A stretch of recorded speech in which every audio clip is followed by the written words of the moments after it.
Everyone talks about how you can do networking on LinkedIn and online networking because it's very famous and you can reach out to your seniors and alumni and all of that. But nobody talks about the opportunities you have in person networking. But you might be like, I don't even know what all places I can look for in-person networking. Well, that's what I'm going to cover in this video. Hopefully that helps you. Let's go. All right. Here are the 8 ways you can do in-person networking. Let's start with number 1. Number 1 is Indian Student Association. Yes, there is something called Indian Student Association. It's a student club or a student organization in universities. Every single universities will have this. Some form of Indian community, a group of Indians who organizes festivals, all the fun stuff they do for Indian community. There must be someone who's organizing this. Go and become part of that club. And not only just become part of, maybe volunteer it, maybe even apply for a position like where you can be a finance person, where you can, because all these events which people throw out cost a lot of money, and you might be someone who manages the budget,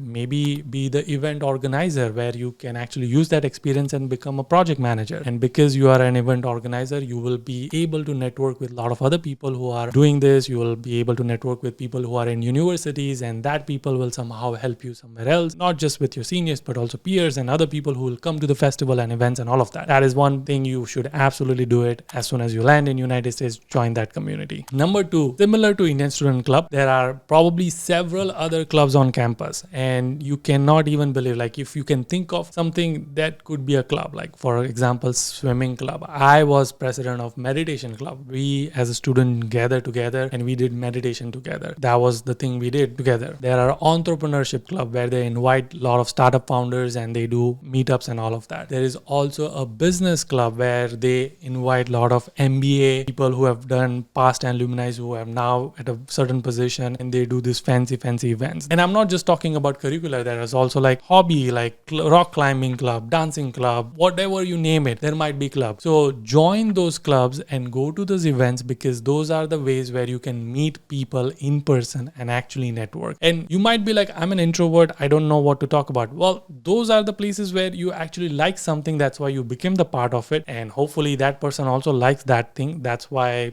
that's a common thread. You can start the conversation very easily. How long you've been playing cricket, how long you've been dancing, how long you've been playing chess. Point is, there is a common thread which you can easily use to start networking. Third is on-campus events. I cannot emphasize that every single day, every other day, you will realize on your campus there is going to be an event going on. You can literally get free food for an entire semester because there's events happening every single day or every other day, and there's food everywhere available. That's not the reason why you should join the clubs or go to the events, but the reason why you should attend some of those events is where that's an opportunity to meet like-minded people. There's an opportunity to actually experience university life and go and hang out, and maybe you will find your next mentor or a coach or someone who is a really good friend of yours. I've actually made good friends through events. I cannot emphasize how important it is. It is really important. Please attend some of those events. I actually got to go to Deloitte competition because I attended one of the business event which was organized by a business club, and because I was there, I met a professor who found out that I'm really interested in the computer technology and consulting world. So he put my name in a competition which was hosted by Deloitte in Deloitte University in Texas, and they sent me all the expenses covered by university. So opportunities like this happen, people just don't use it. Next one is conferences.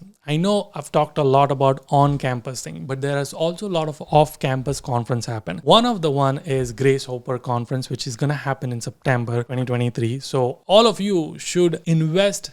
I think it might be $1,500 or $2,000. Please invest that money because it's worth it. I know so many people who has actually gotten full-time job offers who went to Grace Hoppers. It's actually a recruiting event. Not only just for recruiting, but also you'll meet amazing people over there. There are people from all big tech companies and like good leaders in the tech world. You get to meet with them, you get to talk with them, you get to actually build relationship with them. I'm making a special video on Grace Hopper, so stay tuned for that. But that's just one of the examples. There's a conference for cybersecurity, conference for Android and iOS, and so many, like not just in person, but also like online conferences if you can't go in person. But again, those opportunities are available. Don't just like stay in your campus. Maybe off campus is your way. Some of them will be paid, but again, those are investments which you will get high returns. Next one is hackathons, business case competition, entrepreneurship competition, product competition, etc. There are tons and tons of competition available. I mean, for computer science, it's hackathons available. So you should just participate in all of them, because again, hackathons are fun. You get to meet with other developers, you get to meet with company people and all of that. So it's all cool. But there are also business case competition and entrepreneurship competition where you get to be like 4 people, present your idea, startup idea. Maybe there are tons of angel investors who might actually like your idea and say like, are you actually willing to do this? It has happened.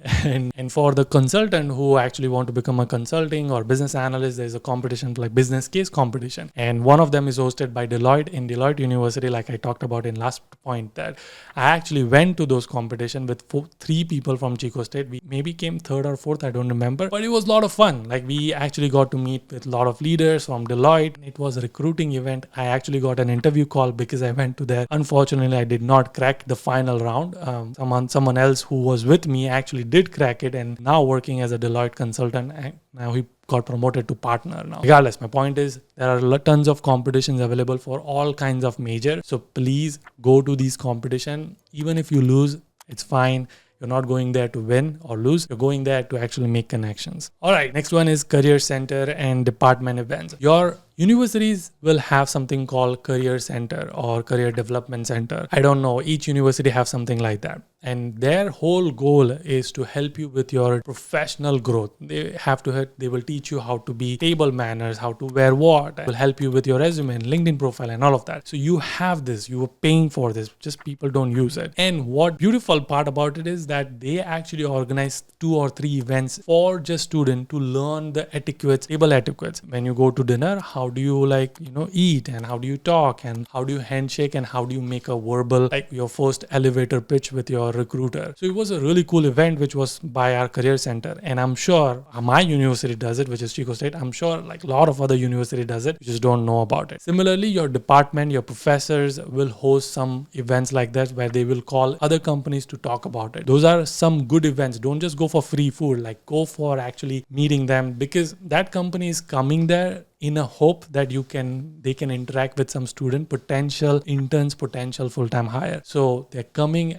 with a motive. They're not just coming it for the sake of coming in, right? So use that opportunity. 7-1 is career fairs. Now, I know career fair people think that it's only recruiting event, but it's actually also a networking event. My job offer I got, it was from career fair. When I worked, I went to the career fair, and that career fair was only for computer science, and I was trying to get for product management, project management. I still went and applied for it. I met with the recruiter. That person was hiring for quality automation engineer. I was least interested in that. But what I told the recruiter at that point of time that, hey, I'm someone who's interested in project management. If you have something like that, I would be happy to do it. Guess what? She said, I don't have it, unfortunately, but I'll take your resume. What I did is after the event got done, said like, I texted her, emailed her saying like, thank you for meeting. Remember, we talked about this, typical like cold email. And she said, actually, you know what?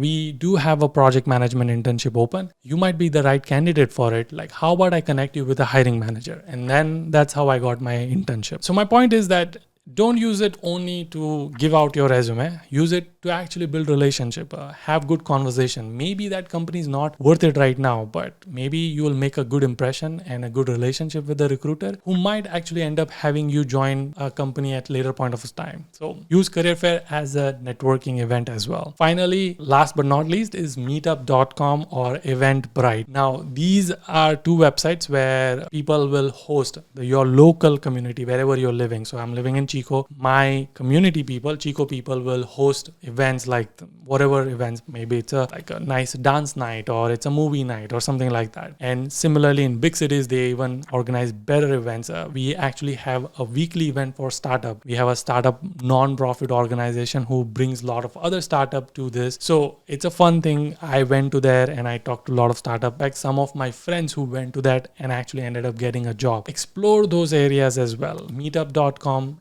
Eventbrite. Go to there and then you can just see what are the latest event happening. Go and see if it's paid or free and then decide to go one of them. You might end up meeting someone, but again, another way to make this in-person networking opportunity. So there you have it. Those are the 8 different ways where you can actually make an in-person networking and not only rely on LinkedIn and hope that people will respond to you. In-person is much more effective networking than an online networking. So I would highly recommend you to get out of your comfort zone, go to these 8 different places, see who you can meet, maybe your next mentor, next best friend, who knows, but hopefully you use it. I hope you find this valuable. If you did find this valuable, I'm going to put these 2 videos which you want to watch it right after this one. See you guys in the next one. Until then, keep smiling and keep hustling. Gotta hustle every single day.